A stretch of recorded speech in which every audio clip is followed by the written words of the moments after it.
Hello，大家好，我们是大叔中文，创新嘛，万圣节要到了，还是7月要到了？好，那今天的主题呢？本来我们已经想不出主题了，不想再录了。他说：“你怎么能这样呢？不要主题，好辛苦哦。但是呢，Ben叔突发奇想，想到了一个我觉得蛮有意思的主题。Ben叔想要聊什么？因为我们是语言学习的频道，然后我们也都会说流利的英语啊，我还会说流利的西班牙语。你们两个英语专业的好不好？可以啦，稍微流利，没有特别流利。然后比较好奇，就是你们是怎么学习外语的，然后怎么达到这个可以流利的说外语的这个程度的啊？因为就我个人来言，我小时候学的是哑巴英语，就是感觉就是我到了这个外国的时候，去留学的时候，我才把我这个英语锻炼出来的。对，因为那个时候我就是从中国然后搬家到迈阿密嘛，然后在迈阿密那边的话，就是比如说我自己一个人嘛，我需要处理生活上的很多问题，比如办银行卡呀，或者是学校找学校秘书处帮我办一个材料的话，其实有很多事情其实打一个电话3-5分钟就能解决，但是我可能在那个电话中跟那个人要聊了半个小时不止，对，才把这个事情解决掉。对，就那个时候上研究生，而且还有很多同学之间的一些这种小组合作呀，然后你肯定要跟其他外国学生不停的说英语，输出英语，等于说那个环境其实把我给逼出来了，让我可以说外语。但我很好奇，就是灿叔和茶叔，你们学习英语的经历是什么？你们怎么样还是说你们最开始就可以很流利的输出？怎么可能？我觉得可能我应该算是，也不能说是典型。我觉得其实我的学习方法应该是大部分中国人会采用的方法，但是又有一点不一样。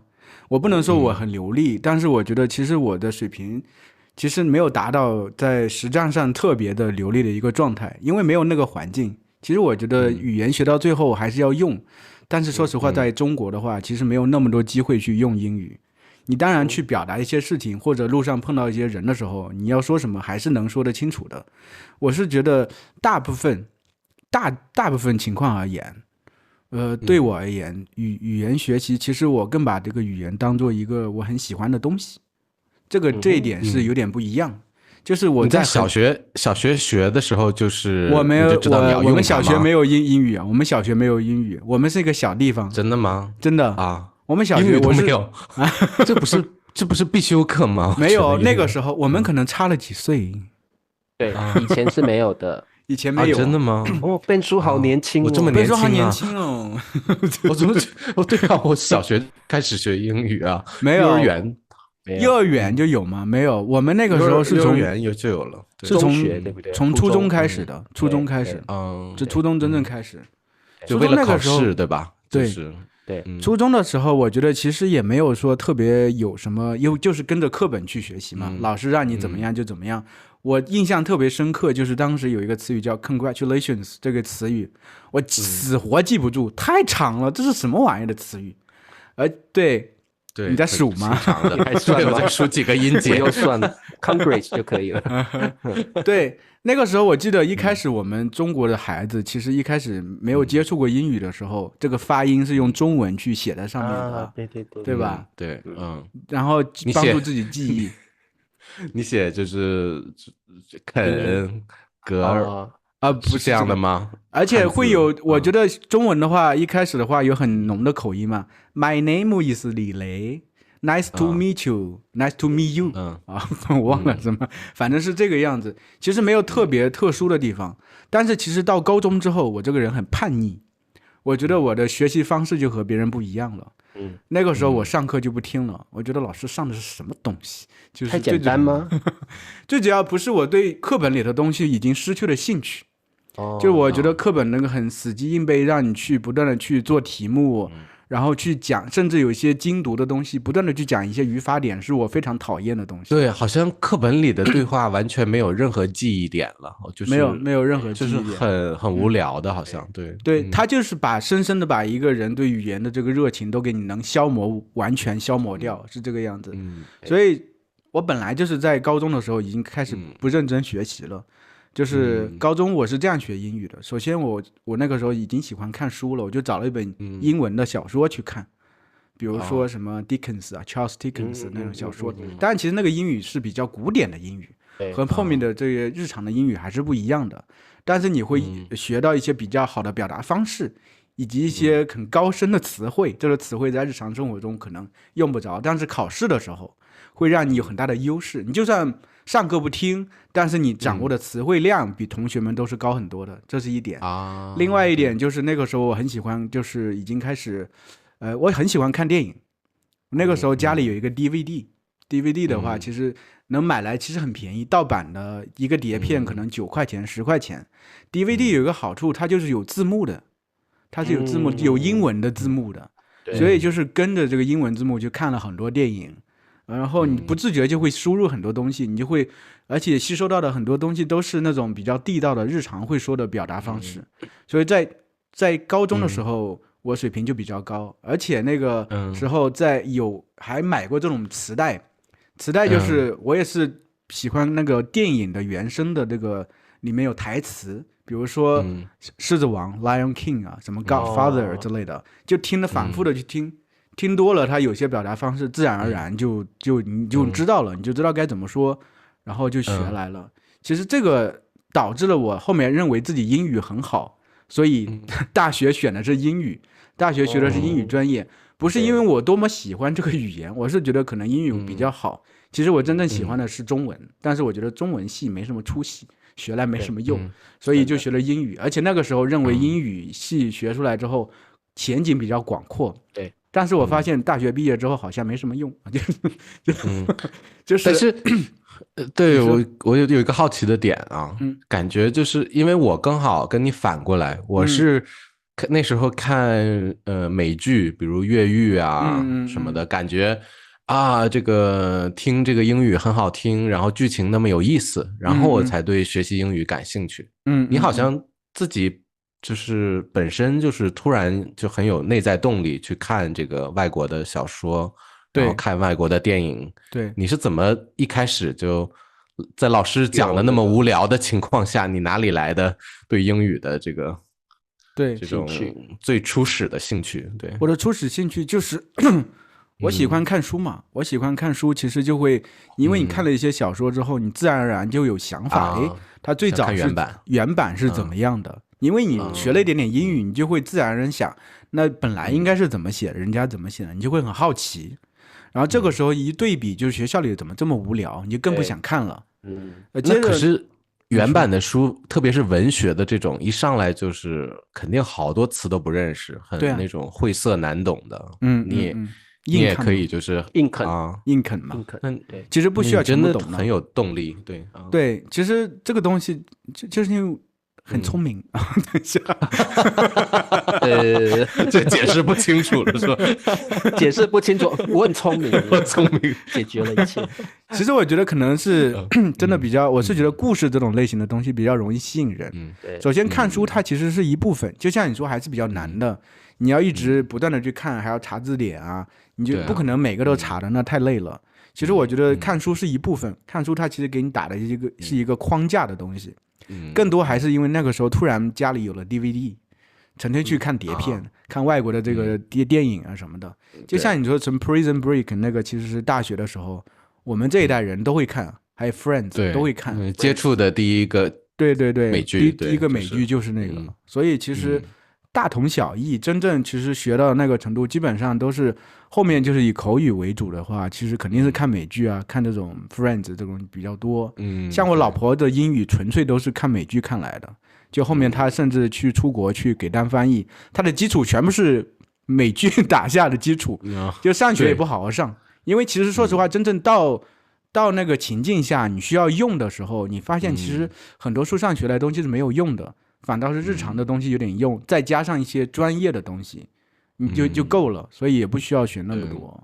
所以我觉得关键还是有机会去用。其实中国的孩子们其实没有那么多机会去用，从小到大，就算读英语系也没有那么多机会去用。你听到你上大学也是都是自学呀，也没有感觉你在哪儿用啊？对啊，对吧？是啊，没有那么多机会去用。所以我说我在这方面是相对比较典型的一个人，就是没有那么多机会真正去接触外国人去说这个东西。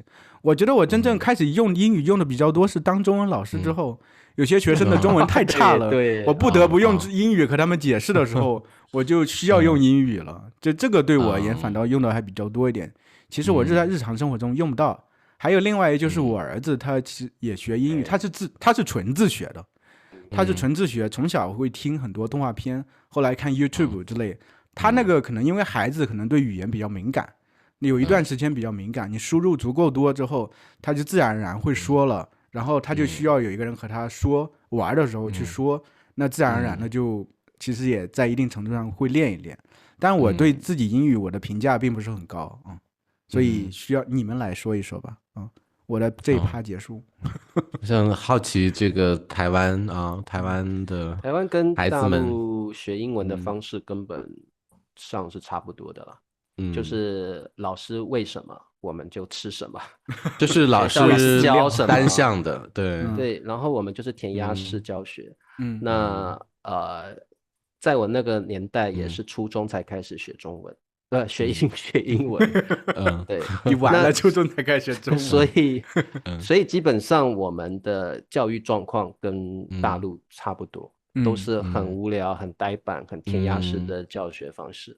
所以我个人来说，我个人学英文算是有蛮多故事的啦。我一开始学英文是我的小阿姨教我26个字母，她来我家，然后写那个小黑板26个字母，我记得我背了3个月还背不起来，他还抓我的头去撞那个黑板说你怎么那么笨，真的对，然后我那时候就哭，我好委屈，那又不是本来就不是台湾在用的语言，我怎么会呢？所以我笨到连26个字母3个月都学不起来，然后还被我小阿姨气到把我的头抓去撞黑板。小阿姨是谁啊？是妈妈的妹妹吗？就是妈妈的妹妹呀。好的，我以为是外教呢，你们叫小阿姨。没有，不是。好，对，因为我有3阿姨，还有小阿姨嘛。对。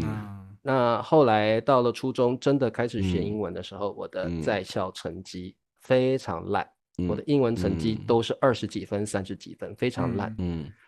那我那个时候就觉得，我这一辈子跟英文不会有关系了，因为我的英文这么烂。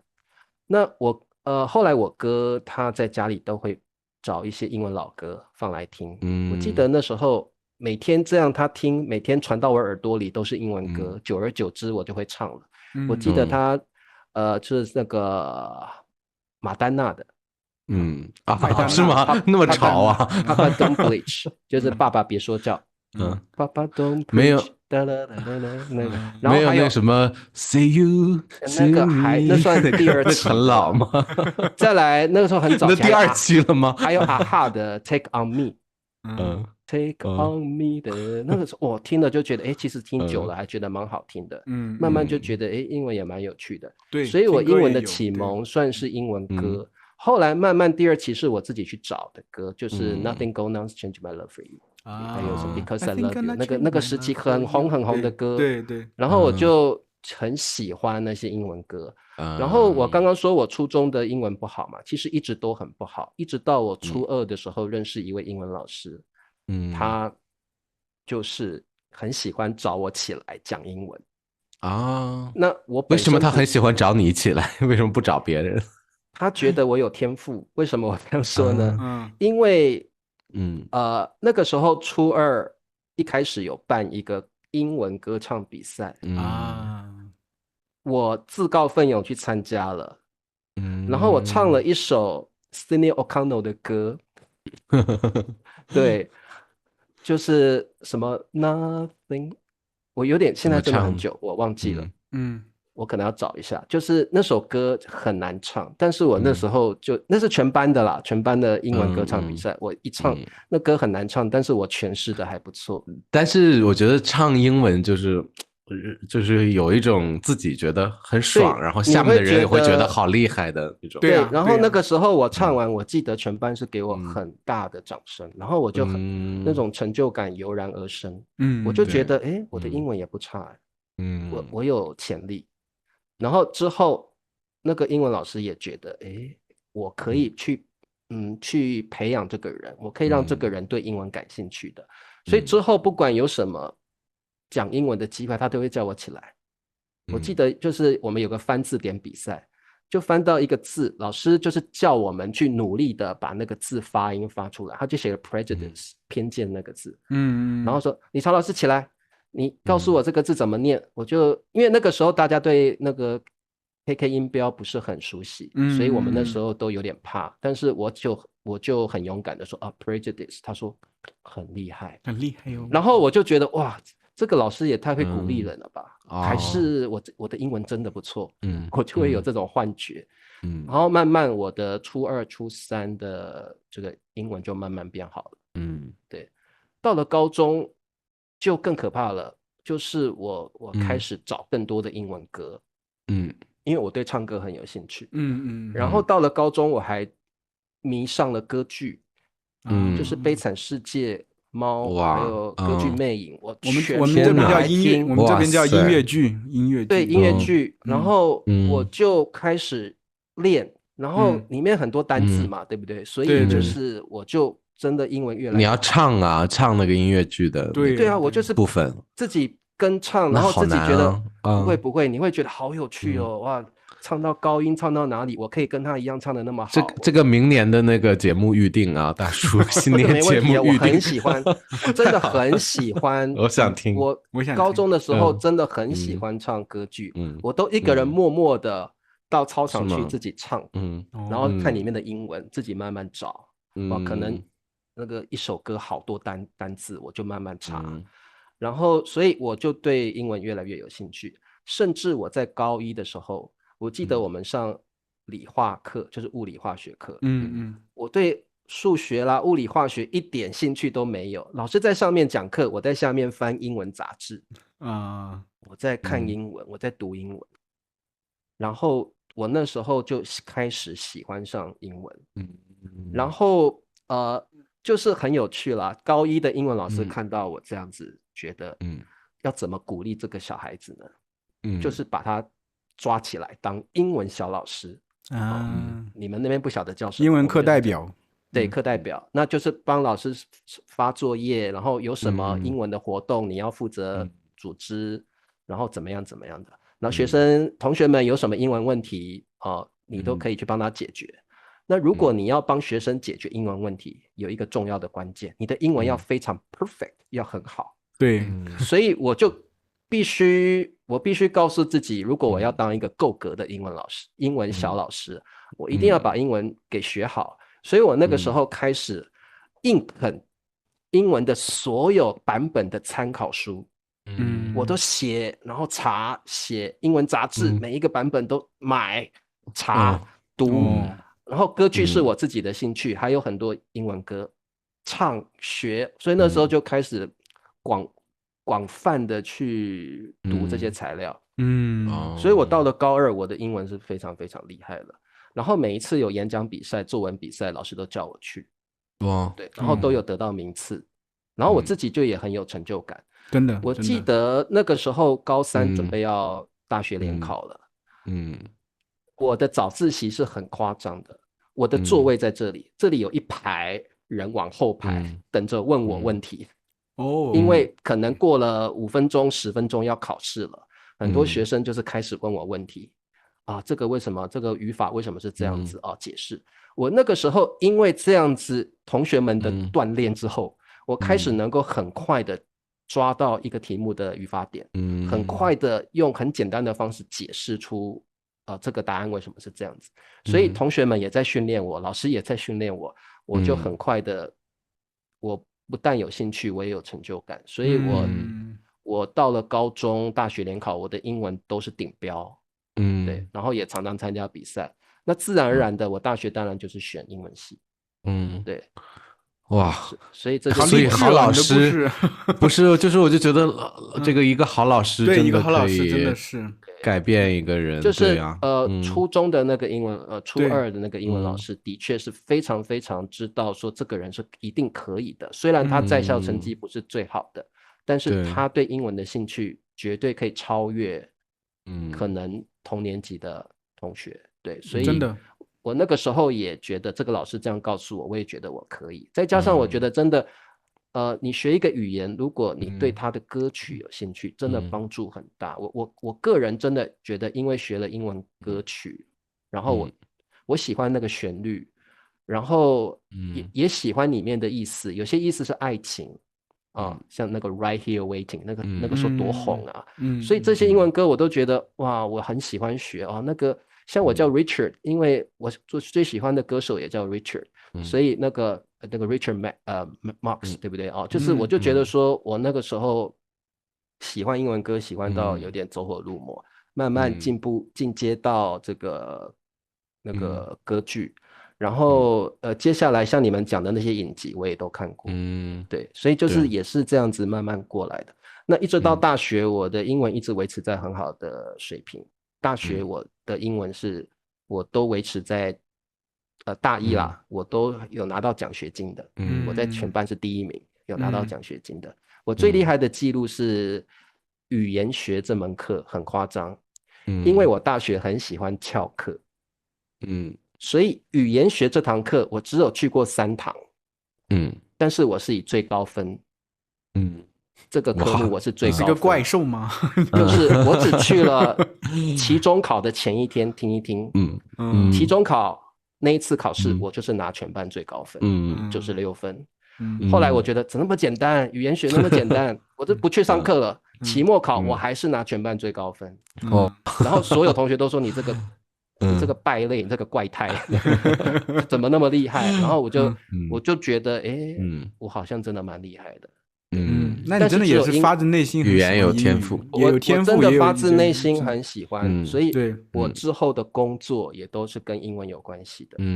对，然后所以我觉得我有兴趣的东西，我的工作也可以用到这项技能。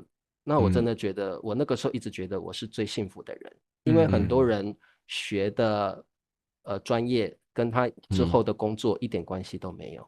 所以我都觉得，我一直觉得我的人生很幸运，我学的东西我工作用得到，又是我自己真的感兴趣，我不是强迫自己去学的。对，所以我的求学阶段，我大概学英文是这样子过来的。对啊。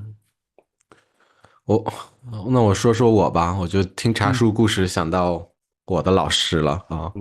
但是我也是就是在遇到那一个老师之前，就是学英语是让我非常不舒服的事情，因为学英语就是老师上课单向的输出，他在上面就是写板书，我们在下面记笔记，就是没有跟老师互动的环节。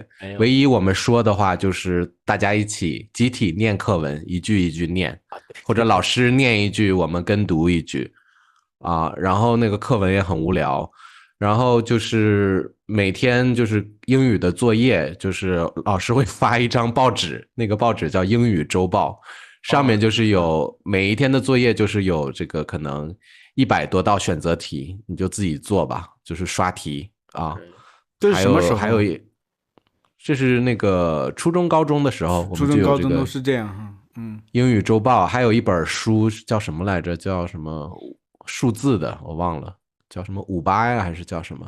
就是上面都是那个历年的中考题和高考题，就是以前的真题，就是也是刷题啊，就超级无聊啊。那肯定。但是在学校，就是那个时候在中国有一个现象级的教这个中文的，李阳是吗？对，现象级的教英语的一个人，他叫李阳啊。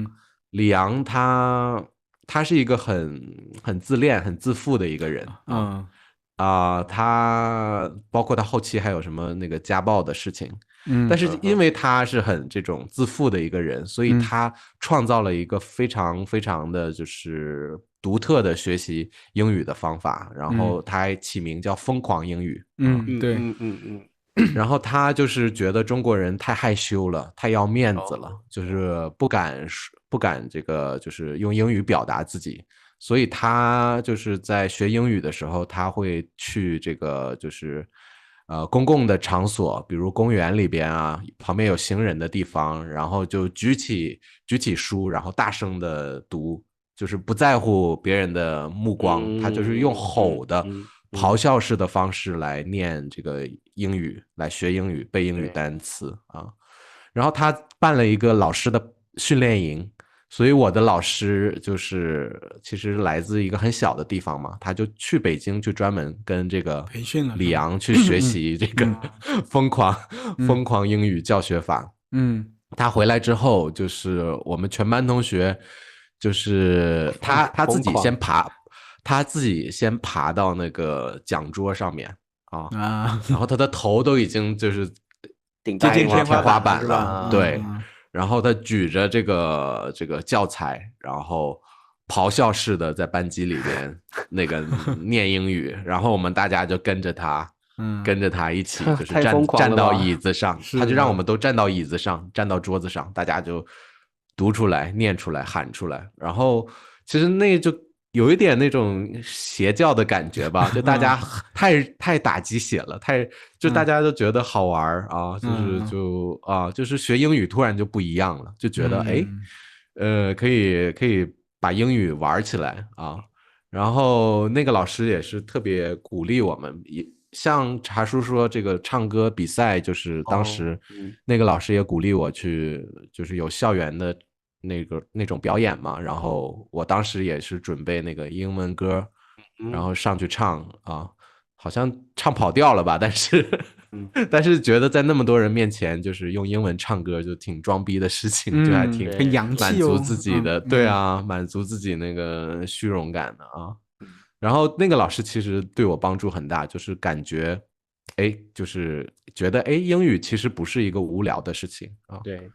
那真正激活起来是在大学，就是那个 Prison Break 的那个美剧，就是因为我们都是有宿舍嘛，宿舍好多人在住一个房间，然后你去别的人宿舍的时候，就看见满地瓜子皮，然后大家围在一起啊，围着看一个人的电脑啊，然后那个电脑里放的就是 Prison Break 啊，然后我当时就觉得这帮人天天在这看，有什么好看的？我就站在那儿，就是抓一把瓜子儿，就是打算就是看5分钟，结果看进去了。我也不是从第1集看的，我好像是从第7集、第8集开始看，然后就看进去了。天天就是跟着他们约好时间，就是一看就是从早上看到晚上啊，然后就是觉得怎么有电视剧能拍的这么好看？就开始看很多美国的电视剧，然后就看完之后就是觉得。就是对这个语言产生兴趣了，就会就是上淘宝上，然后让他们把那个剧本这些对，有那个时候有就把字幕全都那个让它印出来，然后寄到我的这个大学，然后我就开始就是边听边看那个剧本，边研究那个剧本，然后我是这么慢慢的把这个英语学起来的。然后后来就是因为这个事情决定想要留学，觉得去美国留学应该是一个不错的很酷的事情，有这么一个契机。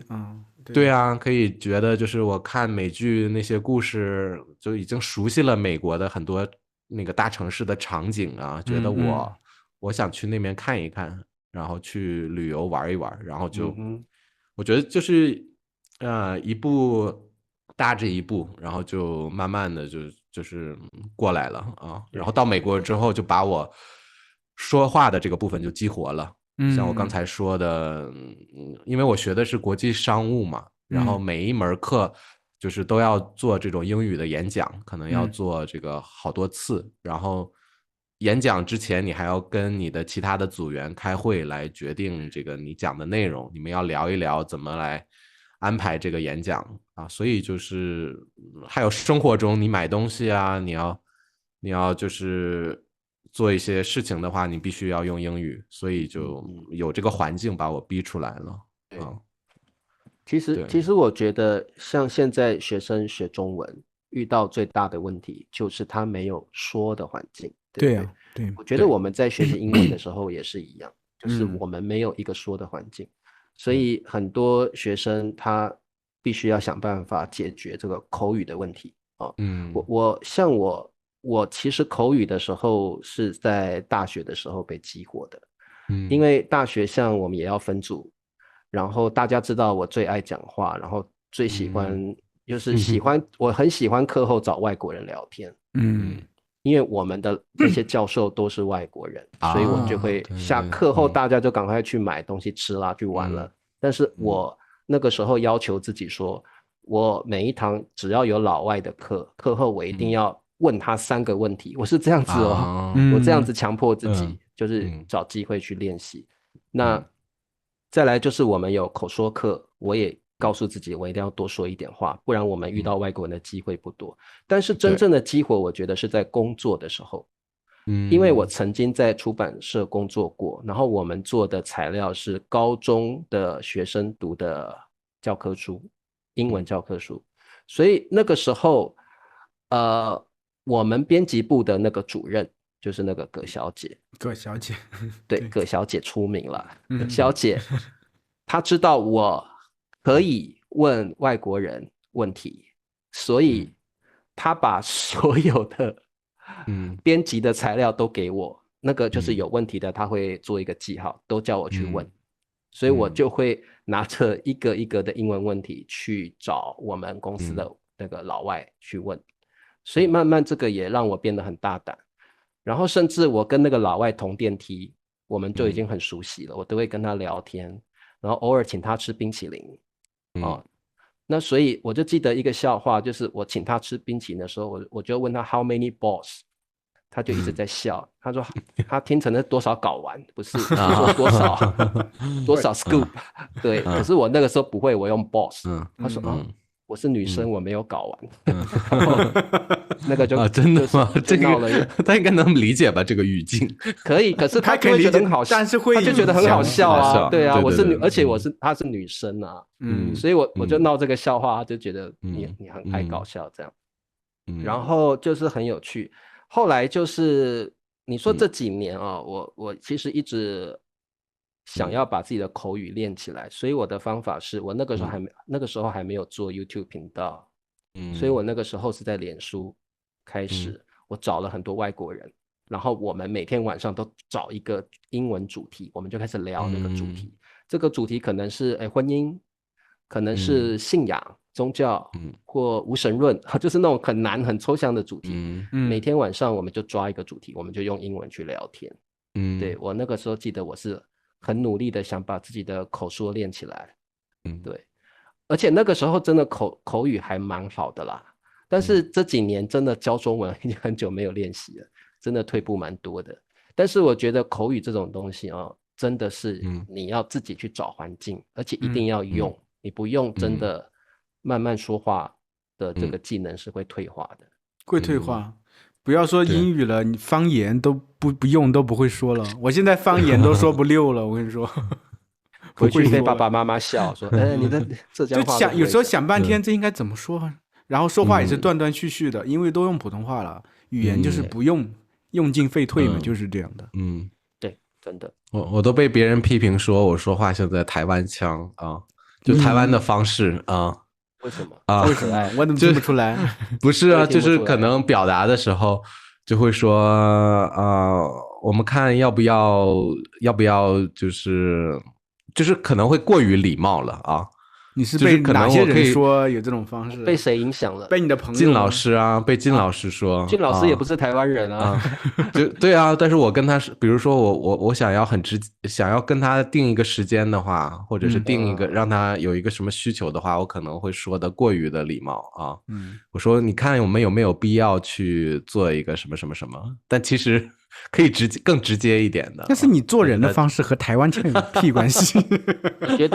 我觉得有一个重点，就是因为你都是教中级的学生比较多，所以你说话慢，会比较训练自己说话慢，说话一慢就会讲的比较客气一点。然后想的多一点就会客气一点，我觉得会。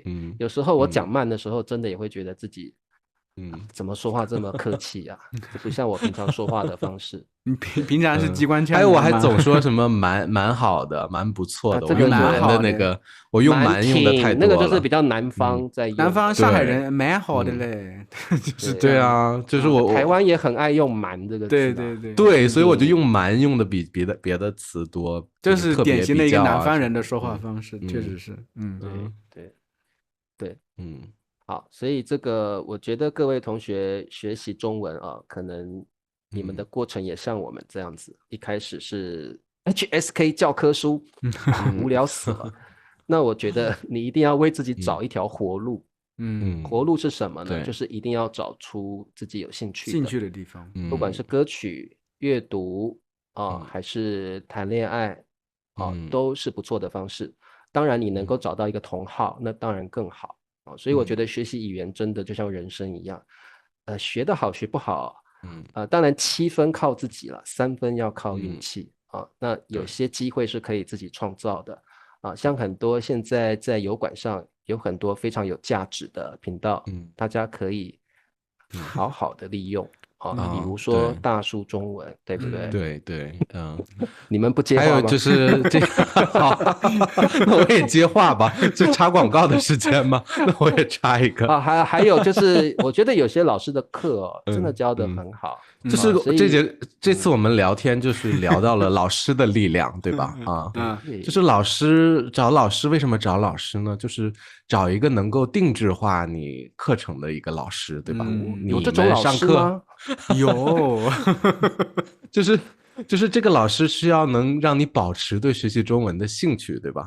热忱。就有的老师上课就讲课本，就说教你唱歌跳舞，你都不唱歌，你都不跳舞，然后你也不养猫，你为什么要聊猫聊这个唱歌跳舞？你要找一个老师真的能够跟你进行有意义的对话，他聊的东西都是你生活中跟你息息相关的东西，聊你的爱好让你能够保持对学习的热情对，就是这老师是谁呢？在哪里 ？Where are you, teacher? Where are you? 这个老师在哪？哎，你怎么指着自己？